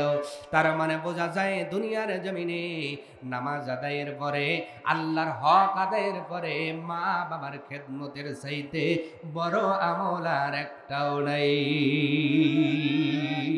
আনিশকুরলি ওয়ালি ওয়ালিদাইকা, আল্লাহ বলছে আমার ডিউটি খতম হবে, এরপরে মা বাবাকে খুশি কর। কার কথা? কার কথা? আজকে এমনও সন্তান আছে মা বাবাকে মারতে যায়, কথা বলে, ধমক দেয়, গালি দেয়, বকুনি দেয়, আছে না নাই? আছে না নাই? ভুল করেছো, পা ধরে মাপ চাও, যদি উনি মাপ করে দেয় তুমি জান্নাতি, না হলে জান্নাতের দরজা তোমার জন্য খোলা হবে। সম্মানিত ভাইয়েরা, কয়টা আমলের কথা বলেছি? হারেসা বিন নুমান কয়টা আমল করেছেন? বললাম কয়টা, বাকি আছে কয়টা বলবো নাকি? দ্বিতীয় নাম্বার আমলের কথা, হারেসা বিন নুমানের কথা ফেরেশতারা বললেন, নবীজি দুনিয়ার ময়দানে হারেসা বিন নুমানের ওই আমল আল্লাহ বেশি খুশি হয়েছেন। কোন আমল? বলে হারেসা বিন নুমান তার ঘরের মধ্যে ঘর ছেড়ে দিয়া হযরত আলী আর ফাতেমার বাসর ঘর করিয়েছিল। আল্লাহর কাছে এই আমলটাও বড় ভালো লেগেছে। হারেসা বিন নুমান এমন একজন সাহাবী যার ঘরে হযরত আলী আর ফাতেমার বাসর হয়েছে। একটু জোরে হবে না ভাই? যেই দিন নবী বিয়ে দিলেন ফাতেমাকে, ভালো একটা ঘর হযরতে আলীর নাই। কি করবেন? নবী বললেন, যাও হারেসা বিন নুমানকে বলো, ওর কাছে ঘর আছে। হারেস বিন নুমানের কাছে হযরতে আলী যেতে পারলেন না, শরমেতে মানুষ তো শরম পায়। নবী বুঝতে পারলেন, নবী একজন সাহাবীকে দিয়ে বলালেন হারেসা বিন নুমানকে। হারেসা বিন নুমান লাফ দিয়ে উঠেছে, আহা কি সৌভাগ্য আমার, আমার বাড়িতে ফাতেমা আসবে, আলী আসবে, জান্নাতের সরদারিনী আসবে। সুবহানাল্লাহ। এইটা হলো মুসলমান। একজন মুসলমান বিপদে পড়লে আমরা হেল্প করব। আর আজকে আমাদের টেন্ডেন্সি হলো যেটা পড়ছে বিপদ ওইটা গুরু আরো দাবা বললো। প্র্যাকটিক্যাল প্রমাণ দিচ্ছি। একজনের মেয়ে বিয়ে বাচ্চে, আপনাদের কাছে একটু সাহায্য চাইতেছে যে ভাই আমার তো অর্থনৈতিক নাই কিন্তু দেওয়াই লাগবে। একজন বুদ্ধি দেয়, তোমার একটু জমি আছে না, মানে ওই জমিতে আবাদ করে আর দুই বেলা দু মুঠো খাবার জোটে। এখন ওই জমি উনি কিনে নিবে এই তালে আসে, কথা কয় না? এমন লোক আছে না আপনাদের কলকাতায়? তাহলে আমাদের চিন্তা হলো বিপদে পড়লে আরো দাবাও। আর সাহাবা আজমাইনদের চরিত্র ছিল বিপদে পড়লে উদ্ধার করব, ঠিক কিনা? উদ্ধার করেন আল্লাহ, কিন্তু মাধ্যম কিছু থাকে কি থাকে না? সেই মাধ্যম আমি হতে চাই, আপনাকে হতে হবে। আল্লাহ যেন কবুল করে, বলে না আমি। আমরা মুসলমানদের পাশে থাকবো তো, মানুষের পাশে থাকবো তো। এই শীতের দিনে যারা কষ্ট করতেছে তাদের পাশে থাকবেন, একটা কম্বল দিবেন, একটা চাদর দিবেন, আল্লাহ খুশি হয়ে যাবে। কিন্তু শীতের দিনে আমরা নিজেরা শুধু পোশাক পরি। একটা ছেলে ফরিদপুর বাজারে শীতে কাতরায়, ছোট্ট ছেলে, ইতিম, বাপ নাই। আমার ছেলেটারে ল্যাপের মধ্যে এসে চুমা খাই, তুমি একটারও ভাবলা না ও তো একজনের ছেলে, ওর বাপ নাই। কি অসহায় ছেলেটা, ল্যাপের মধ্যে জায়গা পায় নাই, ফ্লোরের উপর শুয়ে আছে, গায়ে একটা পাতলা গেঞ্জি, কাঁপতেছে। কেন? আপনি কি ওই দিন পারলেন না আপনার গায়ের চাদরটাকে দেওয়ার জন্য? আল্লাহ খুশি হয়ে আপনাকে জান্নাত উপহার দিয়ে দিত। সুবহানাল্লাহ, জোরে বলেন। আজ থেকে করা যাবে তো ইনশাআল্লাহ। সম্মানিত ভাইয়েরা, হারেস বিন নোমান আনন্দে লাফ দিয়ে উঠে বললেন, এটা কি আমারে শোনাইলাম? সাহাবী ডাক দিয়ে বললেন, হযরত আলী শরম পেয়ে তোমার কাছে আসেন নাই। হারেস বিন নোমান ডাক দিয়ে বললেন, আমার তো সৌভাগ্যের ব্যাপার যে ফাতেমার আলী আমার বাড়িতে আসবে, নবীজির ইচ্ছা পোষণ করেছে। এই চিন্তা করে ওনার নিজের থাকার ঘরটা বড় জুজ্জাত করে গোছায়া দিচ্ছেন। সুবহানাল্লাহ। সাহাবীটা বললেন, ও হারেস বিন নোমান, তোমার ঘরটা কেন গোছাও? এই ঘরটা নয়, নবীজি বলেছেন যেই ঘরটা পড়েছে ওই ঘরটা দিলেও চলবে। হারেস বিন নোমান বললেন, না, ওই ঘরে দীর্ঘদিন মানুষ থাকে না, এই জন্য বিভিন্ন ধরনের গন্ধ হতে পারে, বিভিন্ন ধরনের সমস্যা হতে পারে। নবী নন্দিনী ফাতেমা যেই ঘরে থাকবে, আর আমি হারেস বিন নোমান একটা পুরাতন ঘর ছেড়ে দেব না। না, আমার ঘরটাই আলী আর ফাতেমার জন্য আমি হারেস বিন নোমান দিয়ে দিলাম। এই আমলটা আল্লাহর কাছে বড় পছন্দের হয়েছে। সুবহানাল্লাহ। এই জন্য তার কণ্ঠ দুনিয়ার থেকে জান্নাতে শোনা গেছে। আল্লাহু আকবার। এখন তো ফাতেমা নাই, এখন তো আলী নাই।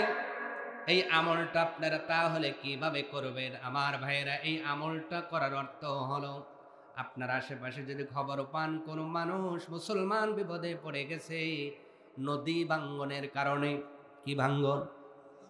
অনেক সময় নদী ভাঙ্গনে মানুষের ঘর বাড়ি চলে যায় কি যায় না? কথা বলেন। দূর থেকে তারা সাহায্যের জন্য আসে। আপনি যদি কাউকে এমন করে, আপনার একটা ভিটা বাড়ি আছে যেই বাড়িতে কেউ থাকে না, পরিত্যক্ত ভিটা, পরিত্যক্ত বাড়ি, আপনি যদি ওই মুসলমানের জন্য বা মানুষের জন্য আপনার সেই বাড়িটা ছেড়ে দেন, হারেস বিন নোমানের মতো আল্লাহ আপনার আমল কবুল করে নেবে। বাড়ি যদি কয় যে ভাই 100 টাকা দেন, তাই 50 টাকা দিই, আবার বাড়ি কথা কয় না।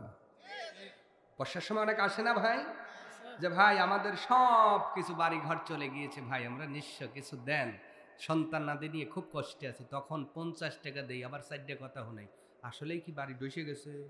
সত্যি রে কয়ে মনে ব্যবসা ধরছে, কথা কয় না, আছে না নাই? আবার বিটিয়া দিবি, অথচ আমরা সেই জান্নাতে যেতে চাই, ঠিক কিনা? আমল করব না, জান্নাত চাই। এটা কি আপনার মামার বাড়ির মুয়া নাকি যে গেলেন আর একটু গরম গরম ওই কামরা খাইলেন? অত সহজ না। আমল করেই জান্নাতে যাওয়া লাগবে, ঠিক কিনা? 2 নম্বর আমলের কথা বললাম, কথা বলে আজকের আলোচনা শেষ হয়ে যাবে। ওয়া আমিলুস সালিহাত, ঈমান আনার পরে যারা নেক আমল করবে, রব্বুল আলামিন বলেন লাহুম জান্নাতুন নাঈম, আমি আল্লাহ তাদের নিয়ামত পূর্ণ জান্নাত দান করে দিব। সম্মানিত ভাইয়েরা, হারেস বিন নোমানের 3য় নম্বর আমল ছিল, যেই আমলের কারণে রব্বুল আলামিন বড় খুশি হয়ে গিয়েছিলেন। আমলটার নাম হলো, এই হারেস বিন নোমান বয়স হয়ে যাওয়ার পরে উনি অন্ধ হয়ে যান। কি হয়ে যান? অন্ধ হয়ে যান, চোখে আর দেখতে পারেন না। ভালো মানুষ অন্ধ হওয়ার রেকর্ড আছে না নাই? যেই সাহাবী এত আমল করছে, উনিও অন্ধ হয়ে গেলেন। উনি কি আল্লাহকে কোনোদিন দোষারোপ করছে? কথা কয় না। করছে, করছে। ওনার মতো ভালো আমল করা আমাদের মধ্যে কেউ আছে? অথচ আমরা যদি একটু অসুখে পড়ে আল্লাহকে গালি দিই, আল্লাহর কাছে অবজেকশন, আল্লাহ খালি আমারই জয় দাও তুমি, ওই যে ও নামাজ পড়ে না ওরে ধরো, বলে না? এমন বলে না? আমি নামাজ পড়ি, আমারই পাতলা বয়ান হয়, আমারই জ্বর আসে, আল্লাহ খালি আমারই দেয়। ওইটা কোনোদিন সেজদা দেয় না, ওইটারও তো আল্লাহ কিছুই দেয় না। বলে কিনা? বলে কিনা? মনে রেখে দিয়েন, যে ছাত্র ভালো তার পরীক্ষাই বেশি হয়। যে ব্যাক বেঞ্চে বসেও স্যার জানে ও দৌড়েই কি না দৌড়েই কি, ও তো ওইটা কাঁপি। এই জন্য আল্লাহ ইমানদারদের পরীক্ষা নেন। মনে রেখে দিয়ে, যে ইমানদারের যত বেশি অসুখ হবে, সাইয়েদনা আপনার যেই নবীকে আল্লাহ পাক সবচেয়ে বেশি দিন ও সুখ দিয়েছিলেন নাম কি? আইয়ুব আলাইহিস সালাম নাম কি? যদি কোনো মুমিনের বেশি রোগ হয় বুঝবেন রব্বুল আলামিন তার অসুখের মাধ্যম দিয়া সগীরা গুনাহগুলোর কাফফারা করে নিচ্ছে। তোমার গুনার কাফফারা হয়ে যাচ্ছে, তুমি মারা গেলে জান্নাতে যাবা। অবজেকশন দিব না, আল্লাহর উপরে রাগ করব না। তোমার যে ভুলগুলো আছে, তুমি নামাজটা সঠিক রাখো, ঈমান আমল ঠিক রাখো, অসুখের মাধ্যমে আল্লাহ তোমাকে নিষ্পাপ করে কবরে নিবে। আরো জোরে। অথচ আমরা অবজেকশন দেই, ঠিক কিনা? আবার মা বোনরাও কম যায় না, যদি দান সেদ্ধ করে আর যদি পশ্চিম আকাশ খাইলে হয়, আল্লাহ মরার বৃষ্টি দিছে, নাউজুবিল্লাহ কয় না। আপনাদের এই গোল কাটায় এরকম মেয়ে নাই, আপনাদের গুলো সবই ভালো, তো এই জন্য আপনারা কথা কইতেছেন না। মরার বৃষ্টি দিছে, হয় না রে, বৃষ্টি নাই, হয় না। নাউজুবিল্লাহ তো এখনই কইতেছে, বাড়িয়া লাগতো নাউজুবিল্লাহ কইতে পারেন না, কথা কয় না রে ভাই। আছে না, আছে না? ও মায়েরা, আল্লাহ খুশি হলে তিনটা জিনিস দেয়, মনে রেখে দিও। হাদিস থেকে বলছি, কয়টা? মনে রাখবেন, রব্বুল আলামিন খুশি হলে তিনটা জিনিস দিবেন। নবী বলেন, এক নাম্বার, রব্বুল আলামিন তোমার উপরই যদি খুশি হয়ে যায় তোমাকে কন্যা সন্তান দিবেন। দুই নাম্বার, আল্লাহ খুশি হলে আপনাকে আপনার বাড়িতে মেহমান দিবেন। তিন নাম্বার, খুশি হলে রব্বুল আলামিন বৃষ্টি দান করে দিবেন। অথচ এই তিনটা জিনিস দেখে আমরা বেশি অখুশি হই। ছেলে হলে মিষ্টি কিনি, মেয়ে হইলে ও ভাই কয় বেশি কথা কইস না, জান মেজাজ খুল খারাপ হয়ে রইছে। মিয়া হইলে মিষ্টি কিনা দূরের কথা, মানে মুহের উপর আমা বাইসা চাঁদ উঠছে, কথা কয় না। খুশি হয়ে যাবেন, খুশি হয়ে যাবেন। তার মানে মাদের বলছি, বৃষ্টি দেখে অখুশি হবেন না। তাহলে আল্লাহ যদি চিরদিনের জন্য বৃষ্টি উঠায় নেয়, কেউ কোনোদিন আর বৃষ্টি আনতে পারবে? জমিনটা ফেটে চৌচির হয়ে যাবে, উর্বর হবে না। আর জমি উর্বর না হলে এই জমিনের মধ্যে আর কখনো ইরিশ জন্মাবে না, এই সরিষা জন্মাবে না। আপনি খাবেন কি আর তেল পাবেন কোথার থেকে? অতএব এই জমিনটাকে উর্বর করার জন্য জমিনে আসমানের বৃষ্টি জমিনে দরকার আছে না নাই? আপনার দুই বোন ধান ভিজাইয়া আল্লাহ তামাম পৃথিবী মানুষদের উপকার করে দিয়েছে, সুবহানাল্লাহ। এই জন্য আল্লাহকে গালি দিব না। আবার ভাইয়েরা, অন্ধ হয়ে গেলেন, শেষ বেলায় হারে যাবেন নামান, আল্লাহকে গালি দেন নাই, আল্লাহর উপর সন্তুষ্ট হন নাই, উনি ধৈর্য ধারণ করলেন। এই জন্যই তো নবী বলেছেন, আস-সাবিরুন আশ-শাকিরুন ইয়াদখুলুল জান্নাহ। দুনিয়ার জমিনে যারা শুকরকারী হবে, যারা নিয়ামত পাওয়ার পরে শুকর করবে, আর বিপদ আসলে যারা ধৈর্য ধারণ করবে, নবী বলেন এই দুইটা গুণ যদি তোমার ভিতরে থাকে, ইয়াদখুলুল জান্নাহ, ওই মানুষটাকে রব্বুল আলামিন জান্নাতে প্রবেশ করায় দেবে।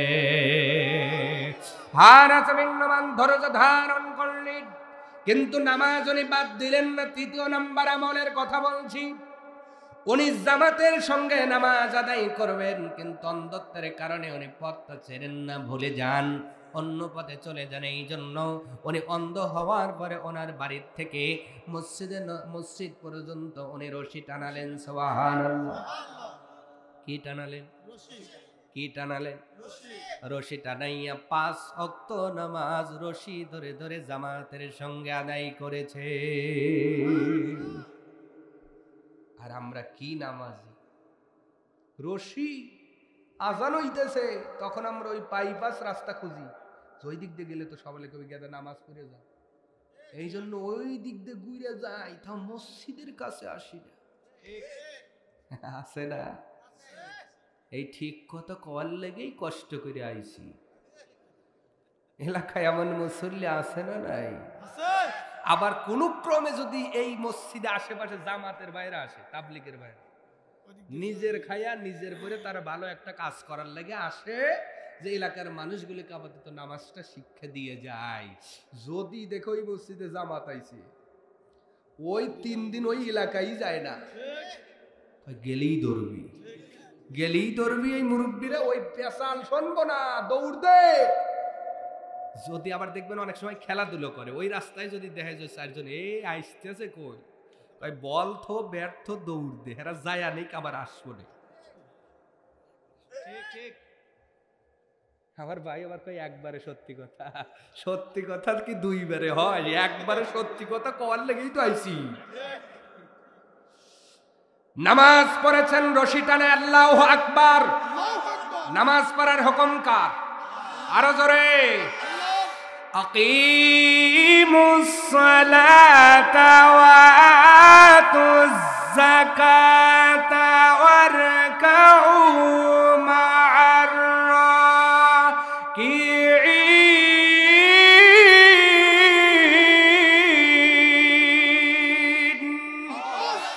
রব্বুল আলামিন বললেন নামাজ কায়েম করো এবং যাকাত প্রদান করো আর রুকুকারীদের সঙ্গে রুকু করো। পৃথিবীর মানুষ শুনে রেখে দিও, নামাজ পড়লে আমার আল্লাহ যত খুশি হয়, নবী যত খুশি হয়, তার চাইতে তোমার 10 গুণ লাভ হয়। লাভগুলো বলবো, রাত হচ্ছে, কষ্ট হবে আপনাদের, বলবো। আপনার লাভ হয় 10 গুণ, সুবহানাল্লাহ। কিন্তু আপনি এটা খবর নিতে পারেন না, এই জন্য ডাক্তার বাড়ি যাওয়া লাগে। বলবো লাভগুলো। এইবার আবার বলেন নামাজটা ফজরের সময় হলো কেন? আল্লাহ তো দিন 10টায় দিতে পারতেন কি পারতেন না? 10টায় দিলে সুবিধা হইতো, আরামে ঘুম পেরে তারপরে বিরাস নিয়ে মসজিদে যাইতাম, ফাইন। কিন্তু আল্লাহ দিছে কখন? সুবহে সাদেকের সময়। এই সময়টা আল্লাহ পাক কেন বাছাই করলেন? জোহরের সময় পাক দিলেন কেন? আসরের সময় কেন দিলেন? মাগরিবের সময় কেন দিলেন? ইশারের টাইমেই কেন দিলেন? উত্তর দিব কি? দিব। এই উত্তরগুলো যদি আপনি জানতেন, নামাজ ছেড়ে দিতে পারতেন না। সুবহানাল্লাহ। আরেকটা কথা বলছি, ফজরের নামাজ ফরজ কয় রাকাত? জোহরে, আসরে, মাগরিবে 4ও না 2ও না, কত? 3। ইশারে 4। এইগুলো কেন হলো? আল্লাহ তো সব ওয়াক্তেই 2 2 2 2 করে দিতে পারতেন, আবার সব ওয়াক্তেই 4 4 করে দিতে পারতেন, সবগুলো ওয়াক্তেই আল্লাহ 3 3 করে দিতে পারতেন। কেন এই রাকাতের আপনার পার্থক্য হলো? কারণ আছে না নাই? সবই তো কারণ আছেই, বলা লাগবে, কিন্তু সময় তো না। আর 1 মিনিট, কয় মিনিট? আপনারা যতদিন 24 তারিখ দেখাবেন ততক্ষণ ওয়াজ করব, কোনো সমস্যা। 24 তারিখেই তো দাওয়াত দিছেন, আগামী 25 তারিখ যাদের ডেট হক তো তাদের, আপনাদের আর কোনো হক নাই। আসলাম কখন আর দিলেন কখন? এই জন্য তো দোষ আমার নয় ভাইয়েরা। এরপরেও দেখেছি মসজিদের জন্য আদায় করতে যার সময়টা সংক্ষেপ হয়েছে, একটু লং হয়ে গেছে, বট হয়ে গেছে। আপনাদের জন্য একটু শর্টে বলছি, ভালো করে বোঝেন। পুরা বলতে গেলে সময় লাগবে। নামাজ যখন মুয়াজ্জিন সাহেব আপনাকে ডাকে, হাইয়া আলাস সালাহ, ও বান্দা নামাজের জন্য আসো। নামাজে আসলে কি হবে? পরে করে মুয়াজ্জিন বলে, হাইয়া আলাল ফালা, বান্দা নামাজে আসলেই তুমি কল্যাণকামী হয়ে যাবা। কল্যাণ রাস্তায় খুঁজো না, কল্যাণ বিয়ে বাড়িতে খুঁজো না, কল্যাণ মসজিদে খোঁজো। সুবহানাল্লাহ। এইটা কে ডাকতেছে? মুয়াজ্জিনের মাধ্যমে আল্লাহই ডাক দিচ্ছেন, বান্দা আয়, আমার ঘরে আয়, আমি আল্লাহ কল্যাণ দিয়ে ভরে দেব। অথচ নামাজের আজান হয়, আমি সেই আজানটা আমার কানে শুনতে পাই। আজানের ধ্বনি যদি বাজে অন্তরে, বসে থাকা যায় কি গো, বসে থাকা যায়? আজানের ধ্বনি যদি বাজে অন্তরে, বসে থাকা যায় কি গো, বসে থাকা যায়? খোদার প্রেমে যেন এমন হারা, এ ডাক প্রেমের যেন ভালোবাসার, আল্লাহর সাথে তার প্রিয় বান্দার। এ ডাক প্রেমের যেন ভালোবাসার, আল্লাহর সাথে তার প্রিয় বান্দার। কি মধুর এই প্রেম, কি যে সুন্দর, কি মধুর এই প্রেম, কি যে সুন্দর। সেই ডাকে সারা দিতে মন ছুটে যায়, খোদার প্রেমে যেন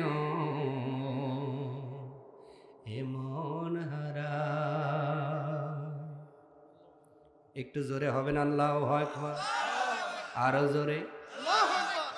আল্লাহর প্রেমে যেন প্রেমিক যারা, সে এই ডাকে হয়ে যায় মাতোয়ারা। আল্লাহর প্রেমে যেন প্রেমিক যারা, সে এই ডাকে হয়ে যায় মাতোয়ারা। সিজদায় সিজদায় হয় অবনত, সিজদায় সিজদায় হয় অবনত। উৎসব জাগে যেন মনের পাড়ায়, খোদার প্রেমে যেন এমন হারায়। আজানের ধ্বনি যদি বাজে অন্তরে, বসে থাকা যায় কি গো, বসে থাকা যায়। আল্লাহু আকবার। আজান হয়ে গেল সুবহে সাদেকের সময়। রব্বুল আলামিন সুবহে সাদেকের সময় তোমাকে কেন ডাক দেয় ভালো করে বুঝে যাও কলকাতার মানুষ। সারা রাত সারা দিন আমরা চললাম, সারাদিন চলার কারণে গাড়ি ঘোড়াও চলে, আমরাও চলি। স্যান্ডেল তো অনেকের এক একজনের এক এক রকম, কথা কথা। কেউ হাঁটলে দুলা ওঠে মাজা পর্যন্ত, কে স্যান্ডেল বাড়ি দিলে মাথায় ওঠে। এরকম স্যান্ডেলওয়ালা আছে না নাই? আবার কেউ তো ফুটবল খেলে, ক্রিকেট খেলে, দৌড়ায়, গাড়ি ঘোড়া চলে। রব্বুল আলামিন বলে বান্দারে, তোমার ভিতরে দামি একটা পার্স দিলাম, তার নাম হলো ফুসফুস। নাম কি? এই ফুসফুস। এই আল্লাহ নামাজ ফরজ করলেন, ভালো কথা। নামাজের তো আমরা শুয়ে থেকেও আল্লাহ বলতে পারতো তোমরা শুয়ে থেকে পড়ো। নামাজে আবার দাঁড়ান লাগে, আবার রুকু করা লাগে, সেজদা করা লাগে, কিরাত পড়া লাগে, হাত বাঁধা লাগে, কত নিয়ম আল্লাহ দিল কেন? আল্লাহ তো বলতে পারতো হেঁটে যাও নামাজ হবে, বসে থাকো নামাজ হবে, শুয়ে থাকলে। কিন্তু নামাজের একটা সিস্টেম আছে না নাই? আছে না নাই? কেন আল্লাহ দিলেন? কেন আল্লাহ দিলেন এই সিস্টেমগুলো? কারণ আল্লাহ বলে আমি তোরে বানাইছি, আমি জানি তোর পার্সপাতি কি কাজ করলে ভালো থাকবে। সুবহানাল্লাহ বলে। এই যে মাইক্রোফোন যিনি বানালেন, এই মাইক্রোফোন ওলাই জানে যে এই মাইক্রোফোন কেমনে ভালো থাকবে। এবার আমি যদি নিয়ে যাই মাইক্রোফোন ওই পানিতে নিয়ে চুবাই, ভালো থাকবো? কথা কয় না। এই ক্যামেরা যে বানাইলো, এই ক্যামেরাওয়ালা ভালো জানে ক্যামেরা কি কি কাজ করলে ক্ষতি হবে আর কেমনে চালালে ভালো থাকবে। এই জন্য ওর সাথে একটা নোটবুক দেয়। কি বুক দেয়? ফ্রিজ যে বানাইলো, ফ্রিজ আলাও দেয় না যে এই ফ্রিজটা চিৎকার করবেন না, নিয়ে যাবেন, তারপরে 1.5 ঘন্টা 2 ঘন্টা আরাম দিবেন, গ্যাসটা ভালো হইব, এরপরে ফ্রি 1.5 ঘন্টা চালাইবেন, তারপরে লোড দিবেন। এবার আপনি যদি কোন টাকা দিয়ে ফ্রিজ কিনছে, আমি গড়াইয়া নিয়ে যাব, কাজ হইব? হোন্ডা গাড়ি যারা চালান, হোন্ডা গাড়ির কোন জায়গায় তেল, কোন জায়গায় মোবিল দেওয়া লাগবে উনি বলে দিয়েছেন। এই হোন্ডা কিন্তু পেট্রোল ডিজেলে চলে, এই জন্য কোন রকমে তার মধ্যে আগুন দেওয়া যাবে না। এবার যদি চিন্তা করেন আমার টাকা দিয়ে কিনছে, আমি পেট্রোলের জায়গায় আগুন দেব, তার মানে যা যে বানায় উনি নোটবুক দিয়ে বুঝায় এই এই নিয়মে চালাও। আবার এই যে ফোন যেগুলো ইউজ করে আমার যুবক ভাইরা, ফোন কি এমনি দিছে না ওর সাথে কিছু নোটবুক পাইছে? কথা কন। ছোট ফোন কিনলেও আছে, বড় ফোন কিনলেও ওখানে লেখা আছে এই কাজ করবেন না, ফোন কিন্তু তাড়াতাড়ি নষ্ট হবে। এবার চিন্তা করলেন ওয়াটার প্রুফ ফোন আপনি কেনেন নাই, কিন্তু আনে চিন্তা করলেন আমার টাকার ফোন আমি গলায় দড়ি দিয়ে এই নদীর চুবাবো। ফোন কইবে তুই চুবা, কিন্তু এরপরে আমি অন হব না, হরতাল। কথা কয় না। আর কি অন করা যাবে? অতএব যা যে বানায় সে নোটবুক দিয়ে আল্লাহ কয় বান্দা আমি মানুষ বানাইছি, আমি আল্লাহ বানাইছি, তোমার আব্বা বানাই নাই, মা বানাই নাই, তোমার নেতাও বানাই নাই। নেতার নিয়মে তুমি চলবা না, আমার নিয়মে চলা লাগবে। যতদিন তুমি আমি আল্লাহ আমার নিয়মে চলবা, সুস্থ থাকবা। যখনই নেতার নিয়মে যাইবা, বিরাম দিয়ে আরাম কেড়ে নেব। জোরে জোরে। আজকে আমরা একটু বড় হয়ে শরীরে শক্তি হয়েছে, কয় আমি ওর নিয়মে আমি চলবো। আল্লাহ কয় চল, বুড়ো হয় লাগবে না, মাজায় বিরাম ঢুকবো। মাজার রোগী আছে না, বয়স কিন্তু বেশি না, কিন্তু মাজার রোগী দেখবেন যেগুলো মাজার রোগী অধিকাংশ ছোটবেলাতে নামাজ পড়ে না। খবর নিয়ে দেখবেন মিলে যাবে। এই জন্যই নবী আল্লাহ পাক ডাক দিলেন বান্দারি আমি আল্লাহ তোমারে কেমন করে বানালাম। লাকাদ খালাকনাল ইনসানা ফি আহসানি তাকওয়িম। তাকবীম করে সুন্দর করে আহসান ইসমে তাফজিলের সিগে দিয়ে বলে আমি সবচেয়ে ভালো করে তোদের বানাইছি। বানানোর পরে তুমি যেন সুস্থ থাকো, তোমার মাজা যেন ভালো থাকে, তোমার হাঁটুর জয়েন্ট যেন ভালো থাকে, তোমার চোখ যেন ভালো থাকে, তোমার মাথা যেন শান্ত থাকে, এই জন্য আমি আল্লাহ নামাজ দিয়েছি। আরো জোরে। আজকে অনেক মানুষ কুত্তরে গিয়ে আছে না, আছে না ভাই, তাই সে স্ত্রী কদম খায়, বেটা কদম খায়। মানে ওই যে একটু অফিস করছে, অফিস করে সাহেব হয়ে গেছে, স্ত্রী ভালো কথা কয়, কথা কয় না। আর বাড়ির কুত্তা বাগদা ভয় পায়। এই কুত্তা রেগে মানুষ আছে না নাই? আবার ছেলে যদি একটু ভালো কথা বলে, ওই দেখবেন ওইভাবে খ্যাক দিয়ে ওঠে। কারণ কি, ওই উনি নামাজ পড়ে না। এই যুবক যারা আজকে কিটবিটেনে হয়ে গেছে, দুইটা কারণ বলে যাচ্ছি, মিলায় নেন। যেই যুবকগুলো মা বাবার কথা মানে না, কথা বললেই গরম দেখায়, এইগুলোর 1 নাম্বার সময় মতো ঘুম নাই, 2 নাম্বার নামাজ নাই। ঘুম সঠিক সময় পারান আর আল্লাহর ঘরে ঢুকান, ও আল্লাহর ওলি হয়ে যাবে। কথা বললাম আমার মায়েরা।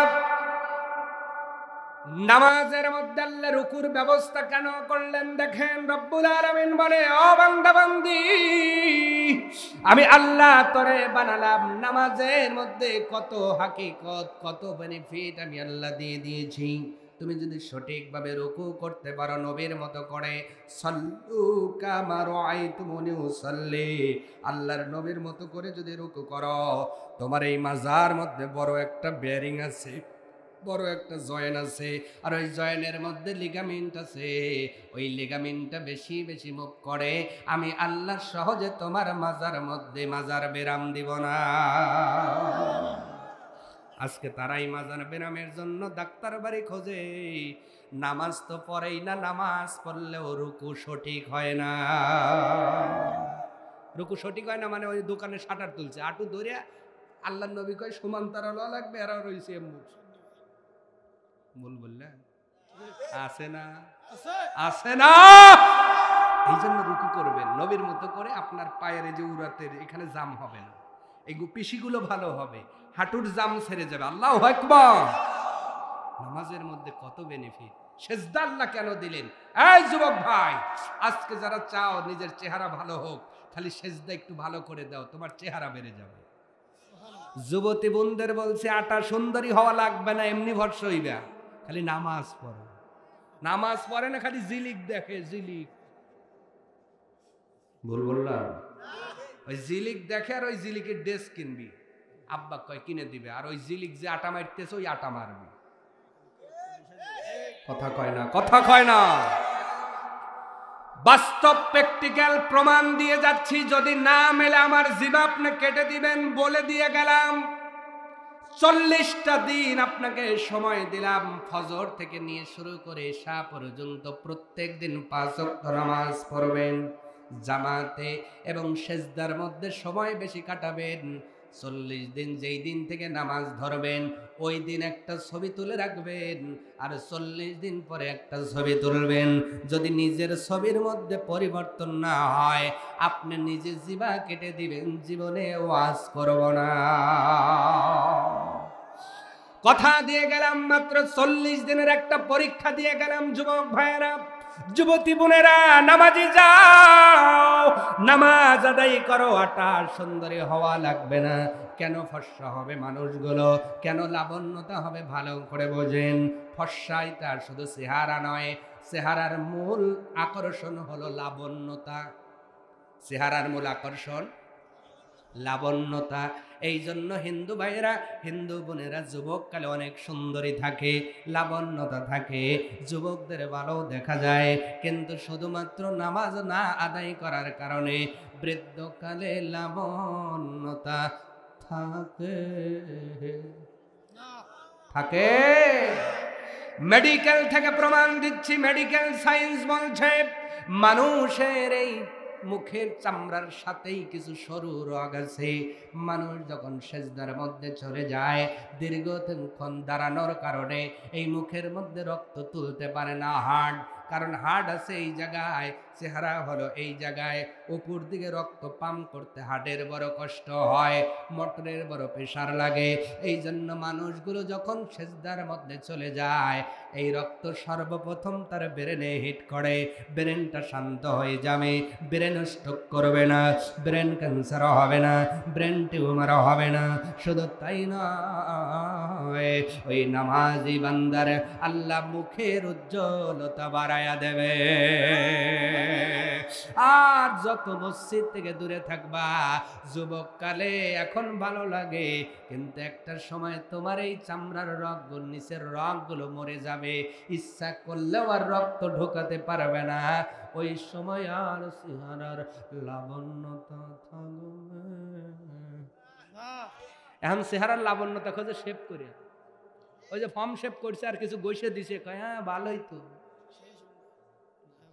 আবার যদি ফোনের মধ্যে ভিডিও কলে কোনো বিয়েন যদি কয় বিয়ে আপনাকে সুয়ান সুয়ান লাগে, ওই এক কপে 14 বার সেভ করতেছে। এমন বিয়ে এলাকায় আছে না, আছে না? বিয়ে একবার যদি কয় আপনার চেহারা তো ভালো, এক কবে 14 বার সেভ করে কয় আসলেই তো ভালো, কিন্তু পাইকে গেছে। কি গেছে? এইগুলো এই ব্রিজের সামনে যায় কয় বয়স আমার বেশি না, শোনো টুকটুকির মা, শুধু চুলগুলো পাইয়ে গেছে বাতাস। ওরে বুড়ো খাটা, তোমার চুল এই বাতাসে পাকছে না, আছে না নাই? এই যে দাড়ি পাকছ, চুল পাকছে, এরপরেও তোমার শেভ করা বন্ধ হয় নাই। তুমি মনে রেখে দিও, এই যে আমার ভাই এ চাদর খোলেন, শ্বশুর বাড়ি এসে খালি চাদর গাইতে থাকে। দেখেন তো চেহারা কি খারাপ, দাড়ি রাখছে, লাবণ্যতা টক টক করতেছে আঙ্গুর ফলের মতো। সুবহানাল্লাহ। দাড়ি রাখার এইটাই গুণ। দাড়ি রাখবেন, লাবণ্যতা বাড়িয়ে দিবেন কে? নামাজ পড়বেন, লাবণ্যতা বাড়িয়ে দিবেন কে? অতএব আমরা লাবণ্যতা পেতে হলে সেজদায় বেশিক্ষণ থাকতে হবে, আর আমরা সেজদা দিই এইভাবে।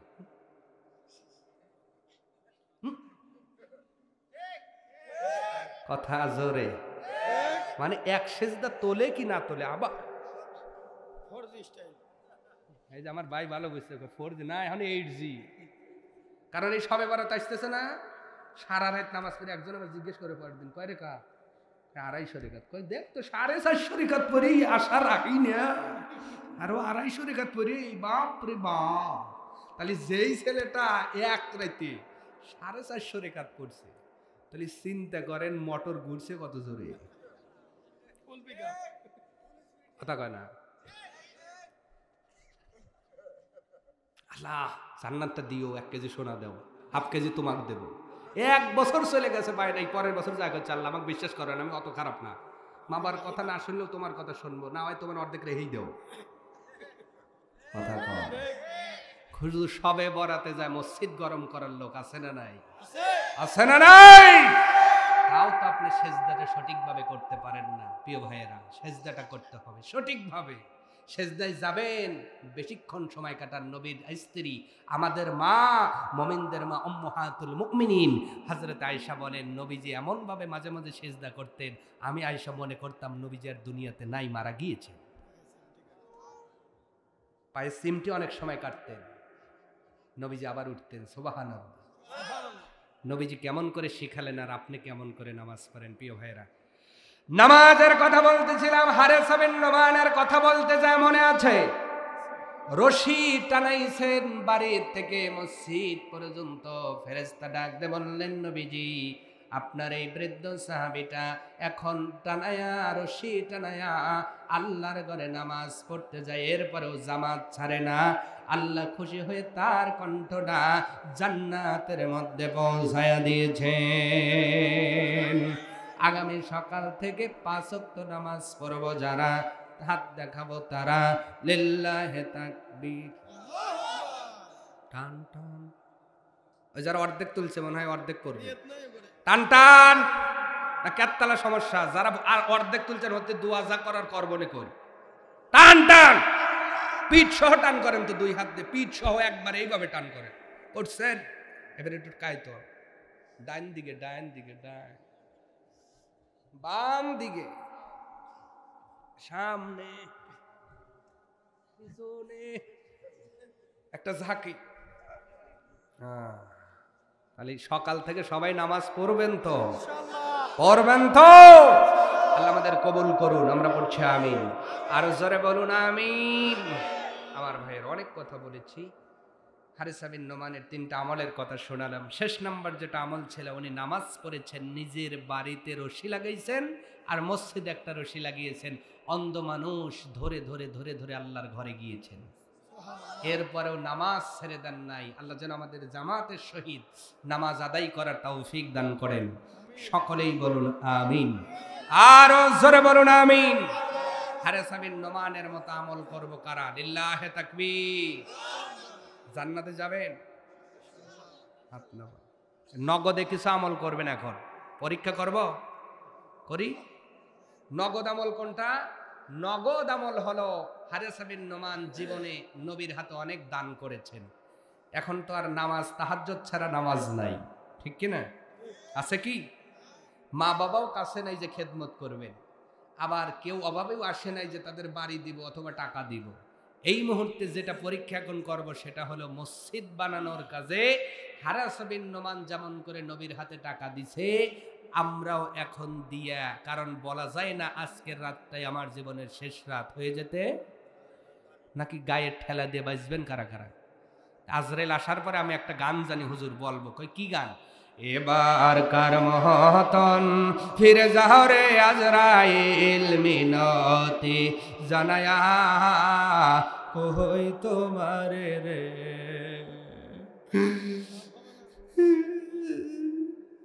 খাই দিয়ে হেলাইছেন। আজরাইল কাদা শুনে মনে চলে যাবে। কি কর যাবে? তাহলে যেই আজরাইল আসলে যাবে না, আজকের রাতটা আমার শেষ রাত হয়ে যেতে পারে না? পারে না? শেষ কাজটা আমরা ভালো করব। নবী একটি হাদিসের মধ্যে বলেন, মানুষের বিচার হবে, আল্লাহ পাক কোন কোন সময় তার শেষ আমল দেখে বিচার করে জান্নাত দিবেন। যদি কারো শেষ কাজ ভালো হয় সে জান্নাতে। এই হাদিস দ্বারা নবী বুঝিয়েছেন যে এখন তোমার মরণ হয়ে যেতে পারে, এই লক্ষ্যে কোনো খারাপ কাজ করা যাবে না, খালি ভালো কাজ করা লাগবে। এই মুহূর্তে কে কে ভালো কাজ করে আমার হাতে মসজিদ বানানোর জন্য টাকা দিবেন? এখন যারা উঠে যাবে, আমি বড় জামাই করব, এখন মসজিদের জন্য কামাই, যারা উঠে যাবে মনে করবেন শয়তান পামায়। পাম ছাড়া কেউ যাওয়ার কথা। তাহলে কোনগুলো পাম দিতেছে? যেগুলো উঠে যাবে মনে করেন পাম খাইছে। কি খাইছে? তাহলে দেখবেন কেউ উঠতেছে। সবাইকেই দিতে হবে যারা হাত দেখিয়েছেন। হুজুর একজন বলবে, হুজুর দিছি, দিছেন, এবার দোয়ার দিবেন। কি দোয়ার বোঝেন না? না, ও সরিষা লাগানোর সময় দোয়ার চাষ বোঝেন, তেওয়ার বোঝেন। আর আজকে একবার দিয়ে হরতাল দিবেন, হবে না। আজকে দোয়ার চাষ। কি চাষ? কি চাষ? দোয়ার চাষ দিলে জমিন ভালো হয়, ফসল ভালো হয়। আর দোয়ার দান করলে তোমার ঈমান ভালো হবে, আল্লাহ ফসল নামক সওয়াব বেশি দিবে। এই লক্ষ্যে আমরা কেউ মাহরুম হব না, যদিও কিঞ্চিত করব না বঞ্চিত। প্রিয় ভাইয়েরা, যারা দিবেন একটু মেহরবানি করে তাড়াতাড়ি দিয়ে শরীক হবেন। আমি আপনাদের জন্য দোয়া করে বিদায় হব ইনশাআল্লাহ। শরীফ প্রামাণিক নগদে 2000 টাকা। কই শরীফ প্রামাণিক? কই? অনুপস্থিত। না, এগুলো আমি পাঠাবো। যারা বড় দান দিবেন তারা আইসেন। আর এইগুলো না, ও বাদাই ফালানোর সময় আছে আমার। আচ্ছা আচ্ছা, ও আচ্ছা আচ্ছা আচ্ছা, কোথায়? অত দূর থেকে আইসেন? ও আত্মীয় বাড়ি।